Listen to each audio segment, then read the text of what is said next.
As goes the city, so goes the nation. In our cities live the industrialist and the man of business, the artist and the artisan. What then is a city but its people? When all is well, the city prospers. Human, a city too can sicken if ravaged by discontent, dispute, unemployment. The murmurs of a city in anguish can often be heard. What invariably follow are suffering and hardship. Many of the cities and towns in India suffered in this way during the early days of independence. No work, no money, no food. And when the child was ill, no medicine. There was only water to cool his parched and fevered frame.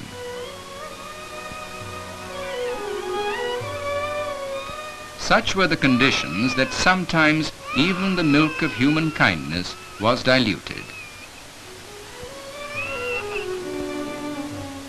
Food was lacking because the country wasn't producing enough. In spite of controls, hundreds of thousands of tons of food grains had to be imported. This meant a heavy drain on our foreign exchange. Lack of work, lack of housing, lack of food were India's lot when her independence was just in its infancy. The prospects that faced the nation, legacy of foreign rule, would have spelt chaos if allowed to continue. Where then lay the answer to solve our problems? It lay in a planned program, a phased program. We had to face the fact that India's financial resources are limited. There just isn't enough money to tackle all our problems at the same time. So we had to draw up a plan of priorities. The first priority was food.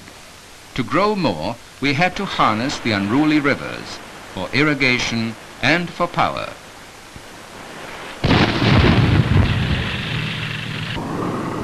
Taming the rivers was a tremendous task. The available water resources of the country had to be carefully gauged and harnessed. The first and second plans, therefore, saw the implementation of many a river valley project.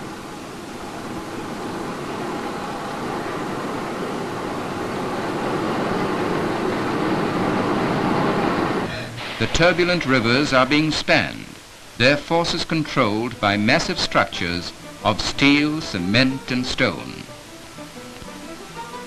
These are only some of the many hundreds of major and minor irrigation and power schemes that are the fruits of the 5-year plans. The projects so far completed have increased the country's power potential from 2.3 million to 5.7 million kilowatts, an increase of nearly 150% from 1946 to 1962. The projects have also provided irrigation for 13 million acres of thirsty land. To convey life-giving water to the fields that need them, a network of new canals is being created. During the first and the second plans, the increase in the production of food grains was 50%. A good effort, but still not good enough if we take into account our 8 million more new mouths to feed each year. However, by 1965, at the end of the third plan, we should be growing enough for our needs, about double of what was produced in 1950.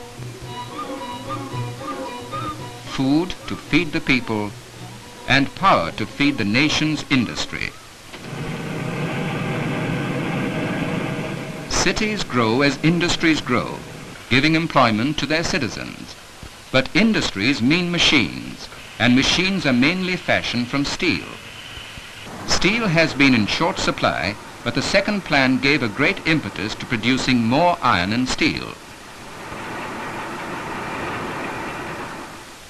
The existing steel plants at Jamshedpur in Bihar and Burhanpur in West Bengal were enlarged to double their production. The output of Mysore's Bhadravati steel plant was also increased. But even then, these three iron and steel works couldn't take care of the country's growing demands. So three new steel plants were established. At Rourkela in Orissa, at Bhilai in Madhya Pradesh, and at Durgapur in West Bengal. Each of these plants has an ingot capacity of 1 million tons a year.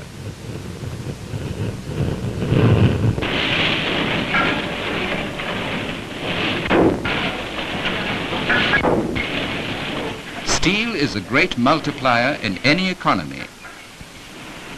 Steel for bridges, steel for transport, steel for the steeds to haul the nation's passengers and freight. Locos from Chittaranjan and coaches from the integral coach factory at Perambur, Madras. Solid achievements on the ground and on the horizon with the recent production of the supersonic jet. To increase our tonnage at sea, ships are being built at the Hindustan Shipyard Limited at Visakhapatnam. Bharat Electronics Limited at Bangalore manufacture transmitters, communication receivers, transreceivers, broadcasting units and so forth.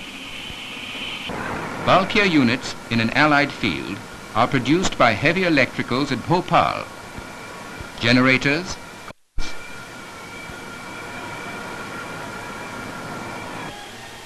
Hindustan Cables Limited at Burdwan in West Bengal make the cables, and the Indian Telephone Industries at Bangalore the telephones.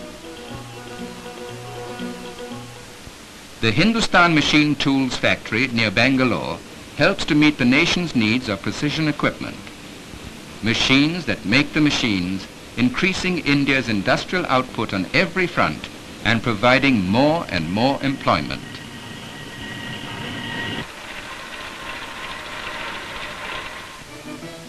Cogs and cars, ball bearings, bicycles and batteries, typewriters and textile plants, refrigerators to make life happier for many of our countrymen.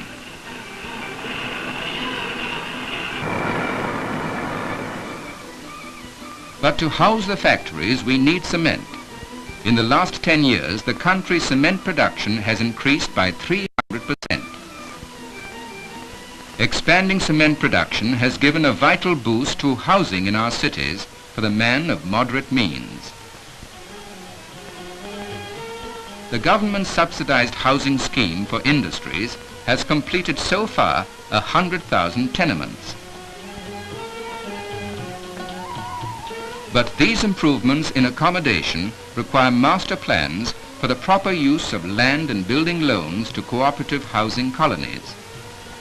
A great number of houses for the low and middle income groups have been constructed and are helping to change the entire look of urban life.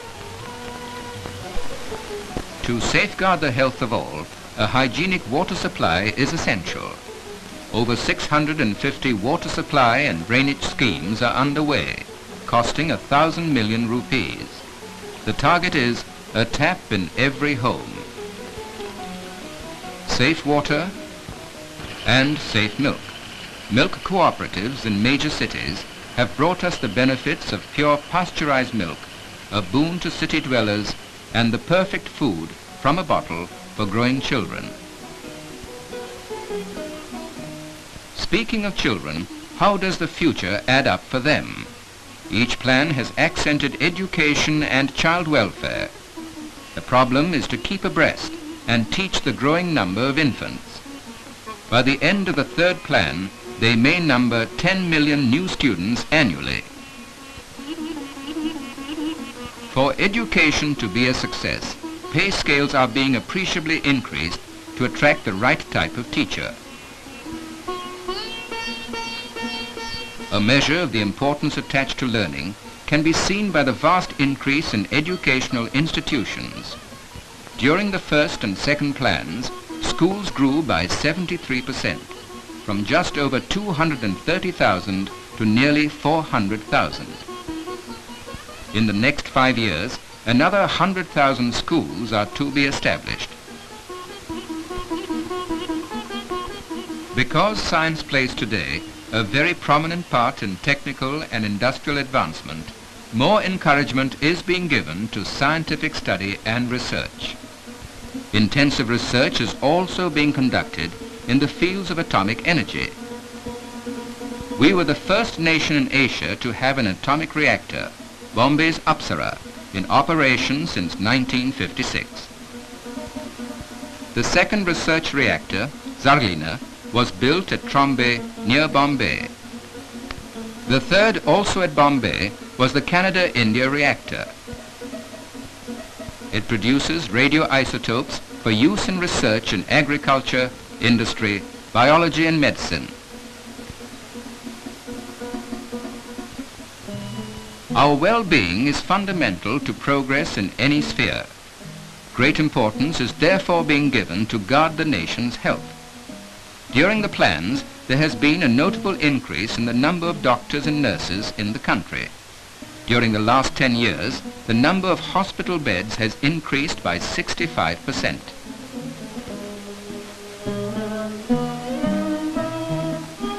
Already, life expectancy of the newborn has gone up by about 10 years during the last two plans, from 32 years to nearly 42. But when we are unwell, we need some form of compensation to keep the home fires burning. Health insurance schemes provide the answer. They are being gradually introduced in mills and factories throughout India. A nominal monthly contribution ensures that employees and their families receive free medical treatment and the means to live while ailing. These then are the fruits of our 5-year plans. During the first and the second plans, our food grain production went up by 50%. Power generation rose by 150%. Our industrial production increased by 94%. The number of our schools is now 128% more. Our national income has gone up by 42%. And the coming generation can expect to live at least 10 years longer. Our independence is now 15 years old, our political independence, that is, for the fight is still on for freedom from want. To achieve a socialistic pattern of society, coupled to a self-generating economy, we are applying savings in science, effort and enterprise. It's a fight on many fronts against poverty that engulfs many millions. The 5-year plans are plans for action, plans for achievement, plans which will help to banish poverty and ignorance from our land. India is on the march, and there can be no resting on the road that leads to a better tomorrow, for those who witness the coming of freedom and for those who follow.